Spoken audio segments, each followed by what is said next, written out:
an amazing instrument. It has developed into an incredible voice in today's music.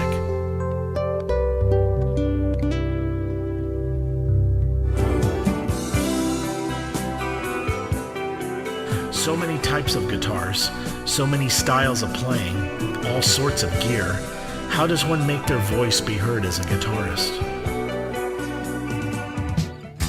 My name is Jeff Floro, and welcome to All About Guitar, where we talk tone, we talk technique, we talk gear.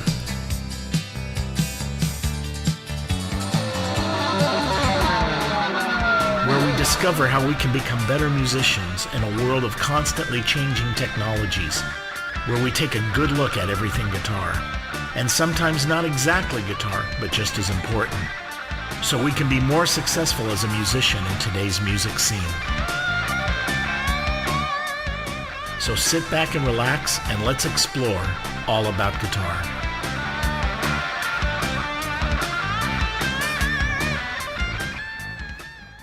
Good evening, everybody. Welcome to All About Guitar. We have a great show for you tonight. My guest is Ed Tree, and he's actually been on the show. I had a senior moment and forgot about it, but he's been on before with my good friend Ron Marino, and we were demonstrating some other pedals. So, is that me? Who has a phone?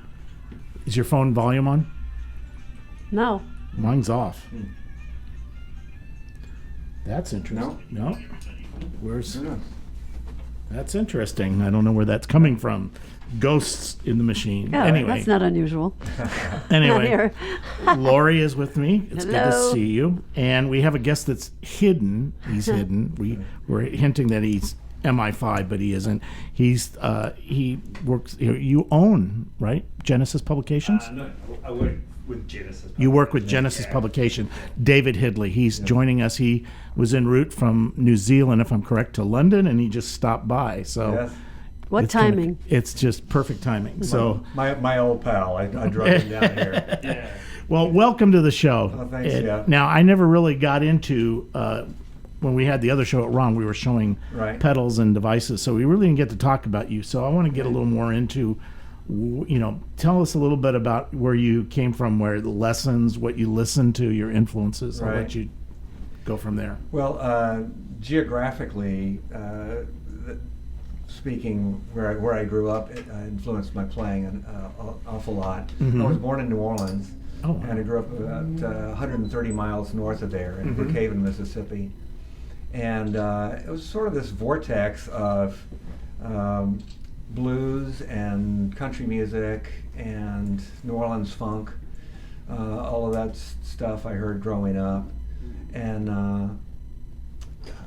I loved country music when I was small. Mhm. Was hearing on the radio, and then of course the Beatles come along, and so then you get that influence. One thing I think is really ironic and funny is that I grew up 18 miles north of Bo Diddley. Oh, wow. And 10 miles south of Robert Johnson. And the first Robert Johnson song I heard was, Eric Clapton on a John Mayall record singing "Ramblin' on My Mind." Oh, wow. So it's in my neighborhood, but Right. we didn't hear that stuff growing up. It's just it took the English guitar players to hear that music and sort of make it their own and send it back to us, and we're like, oh, wait a minute, that was just. That was ours to begin with, right? Yeah, it was right here, but it was a little white guy. Well, I was looking at your bio too, and besides Spencer Davis, who played with Spencer Davis, but you mentioned that you also played with Booker T. Was he from that area? Booker is of course, from Memphis, but Memphis. I was the times that I worked with Booker it was a Spencer Davis record, and it was. Just such a joy to play with him. What a sweet man. Mm-hmm. And when I showed up for the session the day and Booker T was there, I said, "This is not another day at the office for me. It's such an honor to play with you." And he was just wonderful, and we had a great few days recording. So It must have been amazing. Yeah, well, you've played some amazing people. So what was your first influences? Did you take lessons? Did you? I paid a local guitarist who was really good for 10 lessons, and he gave me 3 lessons in Split Town. But I learned how to play. You learned how to teach. But he taught me some really important stuff in a few lessons, and he taught me to play a song that I loved. I wanted to learn how to play "Don't Let the Sun Catch You Crying" by Jerry and the Pacemakers. Great song. And it had a bunch of chords in it. So after I learned that, I could play a bunch of other songs. And I'm not going to mention any names in case Joe Crawford is listening, but you owe me 7 more lessons, dude. So did you start right on electric guitar? I had stolen my sister's cheap nylon string guitar. There you go. We all had one of those. Yeah. So I played that, and then I borrowed an electric guitar, and then, when I looked like I was going to want to keep doing it, my parents bought me my little cheap Japanese guitar, electric guitar, a Kingston, and probably 9 months later I got my Fender Mustang. There you go. Yeah, you had to earn it doing a number of lessons and practice time. Right. No, it's interesting. My first teacher, he actually taught me accordion, and then went to guitar. Okay.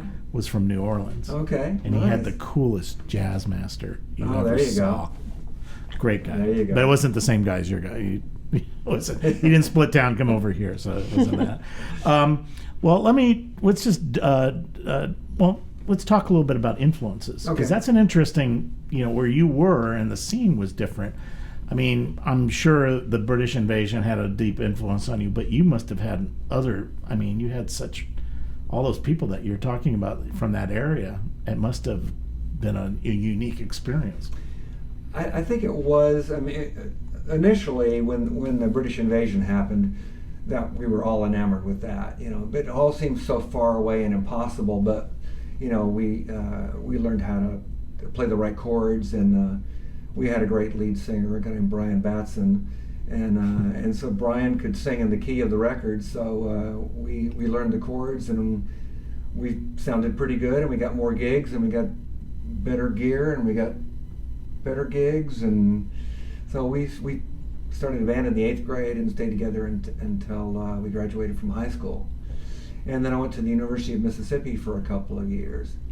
And during that time, my musical tastes were changing a little bit more, and I actually played the very first Delta Blues Festival with a band in college. And we got to see some of the sort of the second generation blues guys, and I can't even tell you who was there, but it was North Mississippi, so the R.L. Burnside kind of. So when you got to the university, you were into the blues more. Yeah, definitely, and I opened a show for Fred McDowell when I was 19. Oh wow! And watching him play close up, the slide guitar just hit me, and I said, I gotta learn how to do that. I loved his playing, and so from there, I was always interested in songwriting and not being a purist, like I just want to learn somebody's style and just do that, but I always liked taking those influences and mashing them up. And yes, well, from listening to the clips that you sent me, you've got a pretty diverse repertoire of styles and stuff. Well, let's go ahead and play a clip. I'm going to play because we were talking about this just before the show, and there's a lot of guitars on it, and you're doing all the leads. Right. And what I wanted to talk about a little bit is how you, instead of a lot of the Southern rock groups, they'll do harmonic double leads. Right. You're doing counterpoint to each. You're right. You're answering yourself, so the two guitars are going back and forth, which is kind of an interesting style in itself. And so I want to talk a little bit about this, but also listen, again, some of the tone that he's getting is just to die for. It's just great stuff. So this is called Hucklebuck, and I'm going to take tone a is big around here.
All right. Now, That's pretty funky. Now, we were talking earlier before the show because he brought his pedal board, and we'll have him talk about that Right. in a minute. But there's some really cool things that you're doing in there guitar-wise. You're like slapping, almost like plucking Right. the guitar to get Right. that. Right. It almost is like a bass. I was wondering for a minute, was it the bass guy hitting really high or Right. what? Let's see how you do that. How do you do that? Yeah. You just kind of snap the strings. Yeah.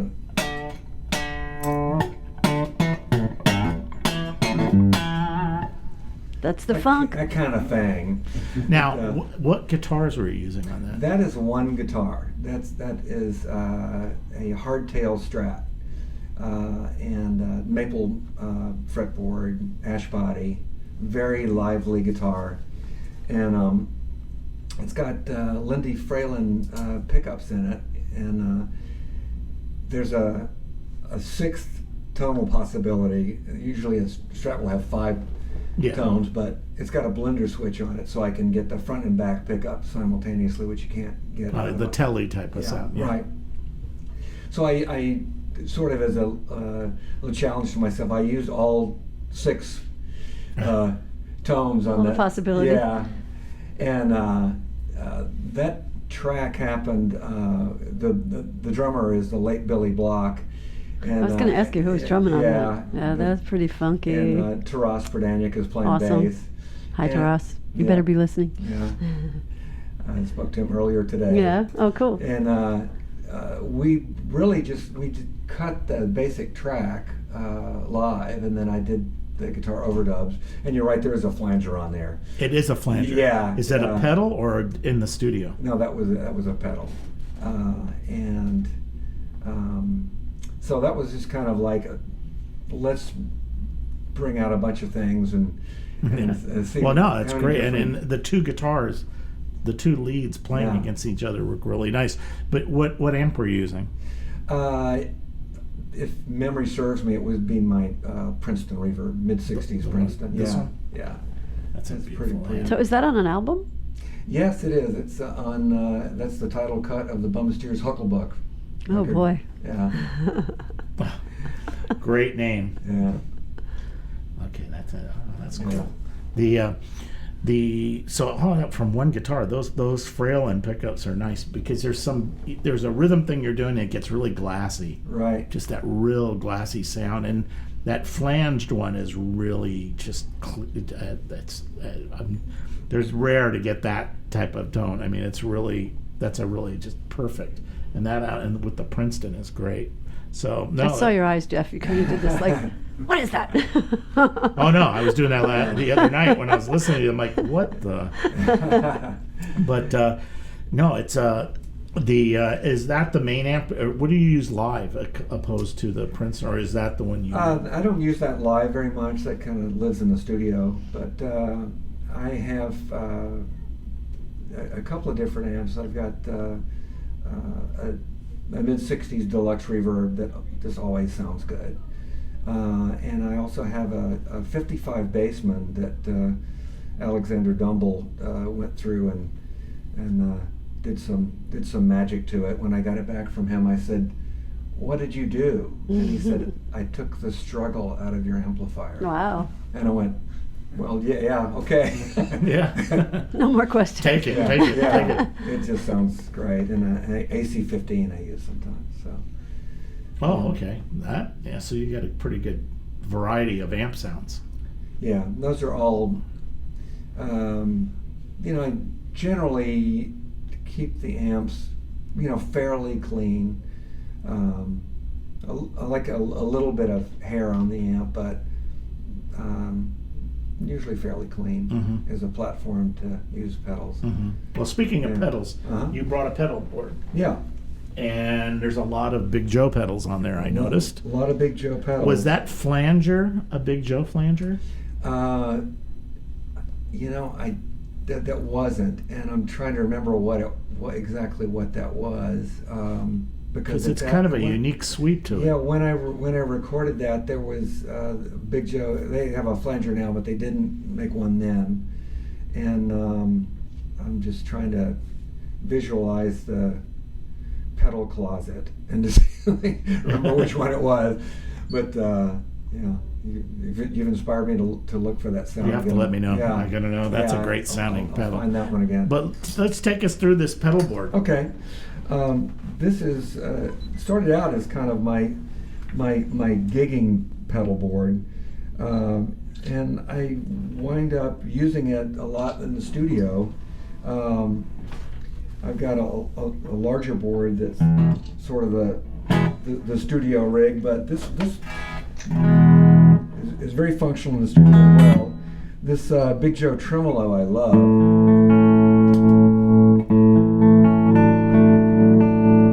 That's interesting. You're not using the Princeton tremolo.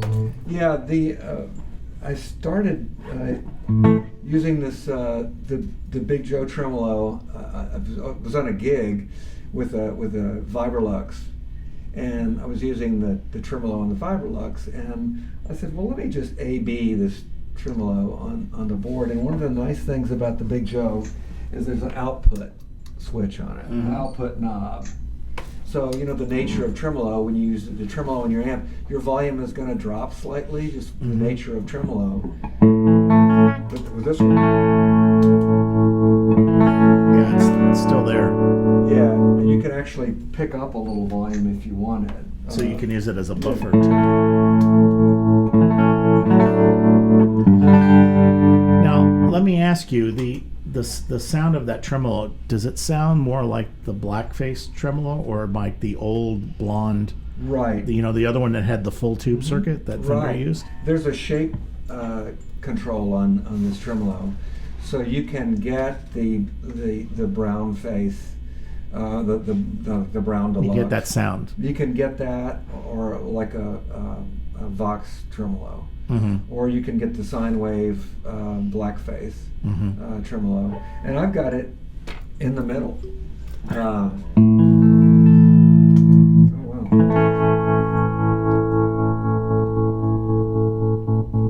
But that's the old Square wave. Yeah. Who used to have that on their amp? Was it Standell? Or maybe- One of those guys used that. You would get that effect. Right. Whereas the Fenders was like a sine wave type Right. of thing. That's great. That's It's pretty versatile. A super versatile, just sweet sounding pedal. They introduced that at the NAMM show a few years ago when I was demonstrating pedals for Big Joe, and the owner of the company would come by and say, "You're still on that tremolo pedal?" And I said, "I can't turn it off." I love it. I have an exotic compressor on there, which is a nice little compressor. I use it on this board because it's small. That's all the room I had. That's the one above the volume pedal. Volume. Right. I've got a chorus pedal on here, which chorus I use very infrequently, but I'm doing it's on there because I'm playing with David Serby on Friday night, and I used a Rickenbacker 12-string on a couple of songs, and I'm not going to bring my Rickenbacker to the gig, so the laziness has caused me to bring this chorus pedal to just give me a little.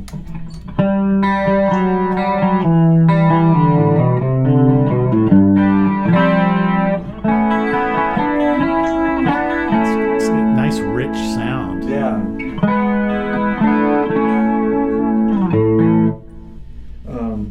Our friend Jerry Donahue loved that Big Joe chorus pedal. And it's got a level control on it, which is nice because you can blend in a little bit of chorusing as opposed to just having it full on all the time. So that's when I use chorus. This overdrive pedal here it's called a Vintage Tube, and it's such a transparent pedal. It's a Big Joe 404. And one thing that I really like about it is that, like there's overdrive on now. It sounds pretty clean, right? And it's all so touch sensitive. So Right. if I dig into it, you'll get distortion, and if I back off, This is light and airy. Yeah. really clean. Yeah, it's real Amazing. responsive to Very responsive. And next pedal would be this phaser here. And again, it's got a mix control on it, so if you just want to have a little bit of phase happening, you can do that. I had phase 100, and I still have it, but every few years I would take out the phase shifter and go, is it time for phase shifters yet? And I go, not yet, and put it back in the closet. A year later, the time yet? that one we were talking a little bit also too before the show. It has a unique sweep. It has a nice sound. It does. Reminds me like the small stuff. Right.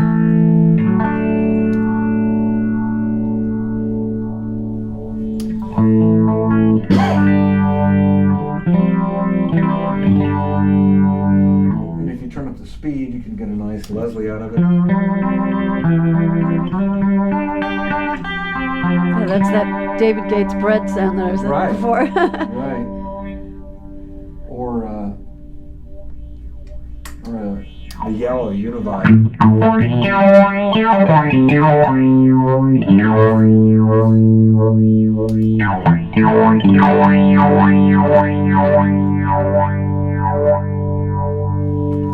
Not something I use very often, but when you want the Robin Trower, The Univibe full-blown Marshall effect. Univibe type. Right.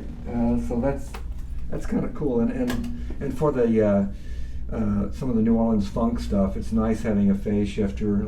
Leo Nocentelli from the Meters was a guitar player that had a lot of influence on me as a rhythm guitar player. There's another a Mississippi rhythm guitar player, R.L. Burnside. I don't know if you were familiar with him or not.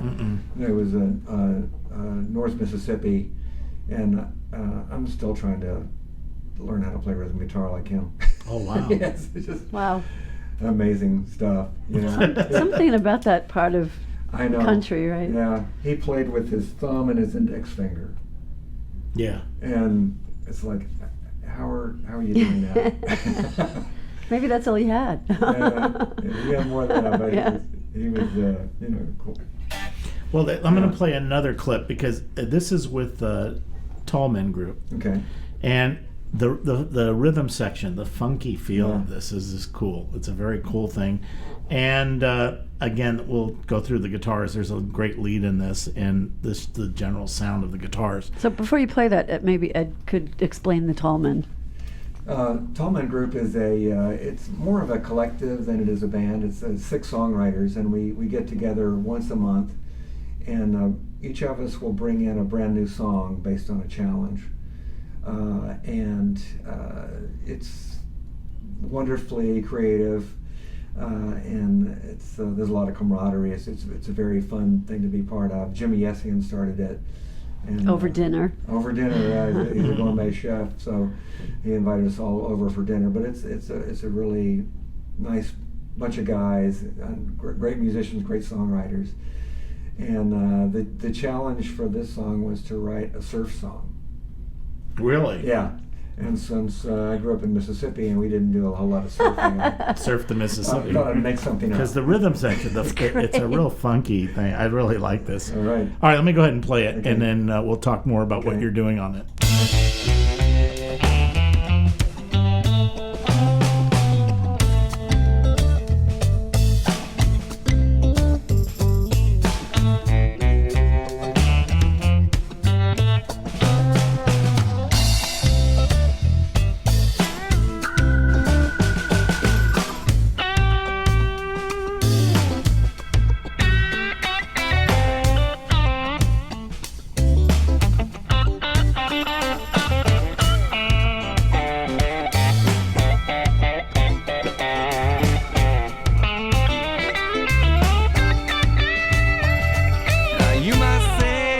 Your trip to head dip in the Mississippi. You must say it ain't your scene, jazz the glass down to New Orleans. And we'll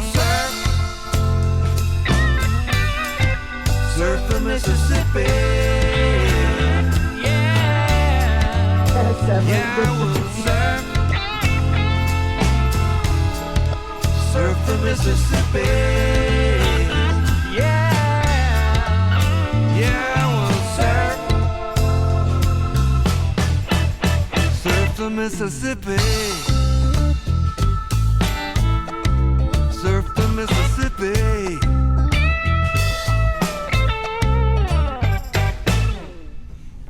Ow! That's so cool. That's a unique perspective of surf music, but very, very cool. It's just really. Now let's break that down a little bit. There's some interesting things you have on the right side. You have the vibrato, the tremolo that you're using, and then on the left side is that Big Joe phaser. It is. Yes. That sound is really nice. Yeah. It's kind of like a little skank thing you're doing there. That was all done with this pedal board. With that pedal board. Yeah. And then what was going on with the lead guitar? That is a Cabronita, a Tele-style body, and it's got a Gretsch pickup in it. So it's a single pickup guitar, one Filtertron pickup. Actually, it's a Curtis Novak Filtertron, which is a really nice sounding pickup. And I used this Big Joe 404 for a little bit of overdrive on it, and this Princeton amp. It's a great sound, and then you get that real honk type of. You're doing that like there's a little run that you're doing on the side. Right, and the rhythm guitar is that's a Strat for that. Strat, same one, the hardtail. I think that's another one. I think it's a Mary Kay Strat. And did you play bass on it? I did. Yes. So what are you using? What were you using bass was? That's a great sounding bass. That's a 64 jazz bass. Yeah. 64 jazz. Yeah. Oh wow. Fitting for that song. Yeah. No, it's just that that other Strat, the Strat that you're using for the rhythm, it's still glassy with the phaser. Yeah, it's the pickups are pretty weak, so it's not going to hit the amp very hard. And with a clean amp and it's a lightweight ash body and a maple neck and weak pickups, and that's where that combination is. You really hear a lot of the wood in the guitar, and it's not breaking up the front end of the amp very much, So it's a nice. Oh, that's cool. That's very cool. Pretty fun.